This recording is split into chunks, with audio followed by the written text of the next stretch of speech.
Lakeside Dental Clinic, Go Island, is brought to you by Lakeside Dental Clinic. We're here at Woodgrove Centre today, where more than 30 volunteer organizations from the city of Nanaimo and surrounding areas are gathering for a volunteer fair. It's a big kickoff to National Volunteer Week, running April 11th through 18th. Supporting variety through the annual Radiothon, preparing for the Boston Marathon, and a special helper for a man living with PTSD. It is National Volunteer Week, running April 11th until the 18th. And did you know, in 2014, last year, in the Nanaimo Central Island area, more than 36,000 volunteers donated their time. How much time? Well, over 7 million hours. And we're here celebrating all of their efforts at Woodgrove Centre today, a very busy place with lots to celebrate, as they did last week at their 8th annual Variety Children's Radiothon, hosted by 102.3 The Wave. Derek Johnstone was there.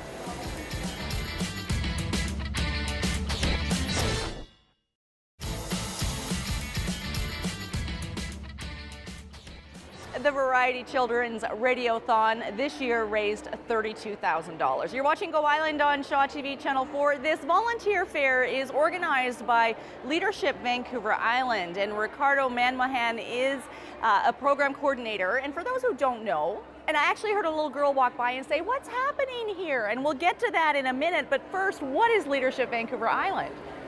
Leadership Vancouver Island, it's a program that we've been running for 10 years over here on the east coast of Vancouver Island. We also run the program on the west coast of Vancouver Island over the last 2 years.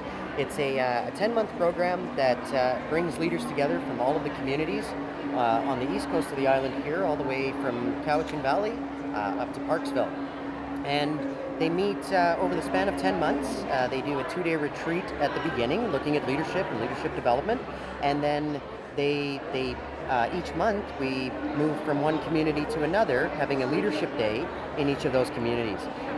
One of the things that we found with LVI is that it really has brought leaders together for cross-pollination between communities. A struggle that they may be facing down in the Cowichan Valley, perhaps Parksville has found a solution to it, and it brings the leaders together, and they pick up the phone and call one another. I don't get the sense that there is just one objective. So besides the sort of the cross-pollination and the sharing of ideas and collaborating to overcome challenges, is there a single objective to create better leaders? We're always, that's a great question. Well, we're always aiming to create better leaders that are more comfortable, more confident, that have better skills, whether they be coaching skills or listening skills. And LVI covers the spectrum of skills that leaders need to develop. Mm-hmm. As we build the program together, there's also the applied leadership component, where we have teams from the cohort for that year that work together to run different types of events throughout the area. We've worked with Providence Farm quite frequently. We've worked in other different community events and launching it, like the volunteer fair today. One of those, the biggest takeaway is really to give back. But the applied project is where they really get to test out their skills in a petri dish in that environment, and really get to bring it all together and work on their own leadership. So thank you, Ricardo. I've heard a lot about Leadership Vancouver Island, never so many details, and now I want to sign up. And Diane Trapp has signed up. She is a student, is that the proper terminology, of Leadership Vancouver Island, and this is one of your applied projects, today's volunteer event. Tell me about that.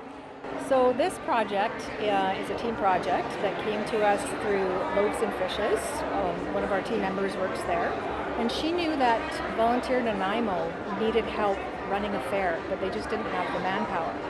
So we decided that was what we wanted to get behind and create a fair that would have a legacy into the future. So because we were 6 people, we could bring this together and invite other organizations that also need volunteers in the community. Mm-hmm. So we've also brought in a bunch of high school students from this area that need volunteer hours as part of their graduation package.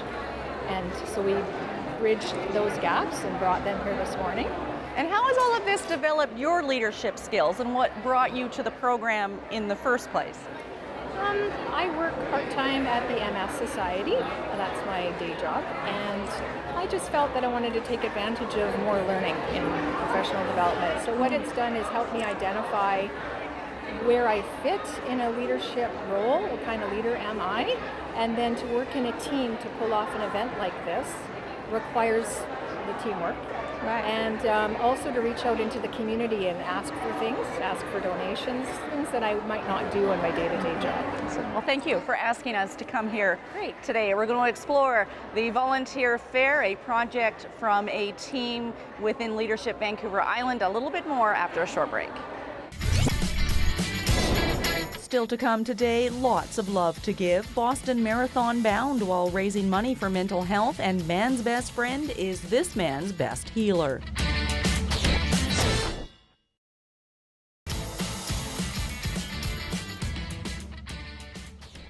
Stephen Cass is with the Vancouver Island Exhibition coming in 2015, August 21st, 22nd, and 23rd. Now, we have some friends joining us here today, which is absolutely fantastic. Are these volunteers? They are. They're not only volunteers, but they're directors as well. Volunteer directors. Okay, so that leads me to believe, and I already know actually, that the VIX could not happen without volunteers. Talk to me about the role that they play. Well, of course, the VIX is all volunteer driven. We need about 300 volunteers every year to put on our annual agricultural event. Throughout the year, our plans are done by volunteers, 12 directors who get together and plan for our annual event, and they are also volunteers. So why do it? Why do volunteers give their time, and what kinds of things do they do besides dress up as farm animals? It's always fun to give back to the community. You know, there's so many great events that happen, and the VIX is important to us, and it's always great to give back to our community, to help put things on, events for the community, and it just is a really good feeling to be able to do something for the community. Now, August might seem a long way off. We're not into spring fully and completely quite yet. When can people start signing up? It's not too soon now, is it? It definitely isn't. We always start planning early. As a matter of fact, the day after the fair, we were already starting to look for the new upcoming year. We always have construction, planning, there's always something for a volunteer to do, and we always encourage people to join as soon as they can. Looks pretty good on a resume, learning some good team building skills, learning some good organizational skills. And it definitely does, yeah. It's always great to be able to put on a resume that you've contributed and volunteered to a lot of organizations in the community. A lot of employers like to see that on a resume. Excellent. Thank you, Stephen. Oh, you're welcome. Vancouver Island Exhibition could not happen without volunteers. This year's event runs August 21st, 22nd, and 23rd. Mark Blackwell started running a couple of years ago for health reasons. He was borderline type 2 diabetes at that time. He got hooked on the running, on the community, and the whole lifestyle, and is now preparing for the Boston Marathon.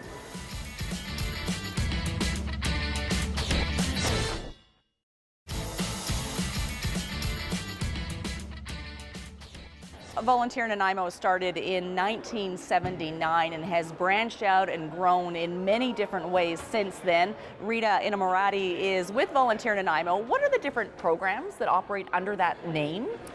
Well, with Volunteer Nanaimo, we have the community tax program. So we do between 2,000 and 3,000 tax returns for low-income individuals in Nanaimo, which is great. We're very busy with that program right now. We have a tremendous watchdog program. So we have some retired gentlemen who help fix computers for people who are on low income, seniors. They come in. Also, if you donate a computer to us that needs some repairs, they will repair it, and we redonate them back out to other nonprofits. So we support them in that way. We have an incredible youth network, and this program's been running for years, and what we do is organize youth who cannot volunteer on their own, because if you're under a certain age you can't volunteer. So we have youth from 11 to 17, and we have team leaders that work with them. And last summer they did about 1,700 hours of volunteer work, from getting up at 6 o'clock in the morning, going to feed the homeless with the 710 Club, walking with the visually impaired, helping out at all the special events, the Dragon Boat Festival, Silly Boat Regatta. They helped out with the art camps. They just do an incredible amount of work, and it's really a program that we're really trying to promote, because volunteers are an aging population. Myself in point. We have receptionists at our office that have been doing it to the age of 89 and 90.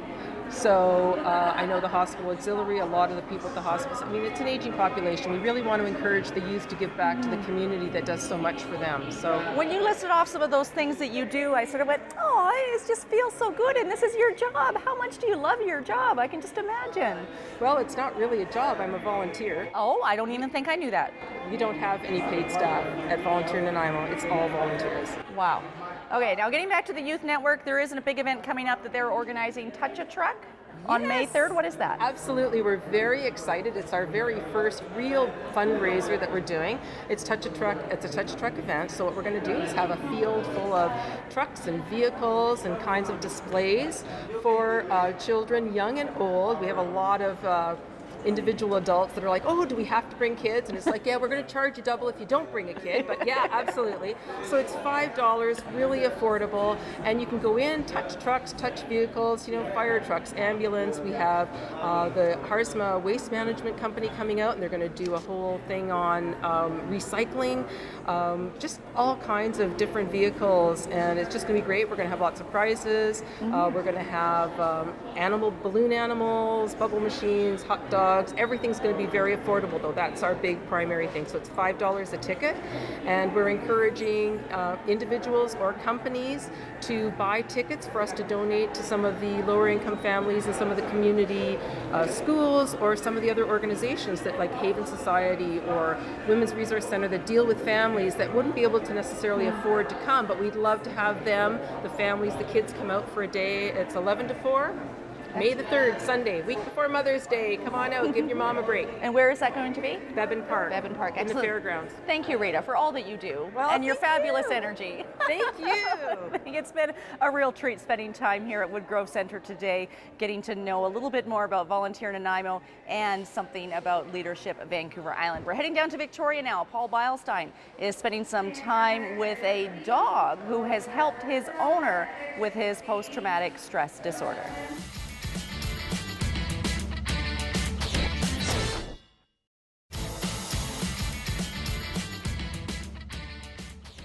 I love those shots of the dog on that bike. That brings us to the end of this edition of Go Island. For more information on the many, many things that Volunteer Nanaimo does for this community, go online, www.volunteernanaimo.ca. Thanks for watching Go. We'll see you next time.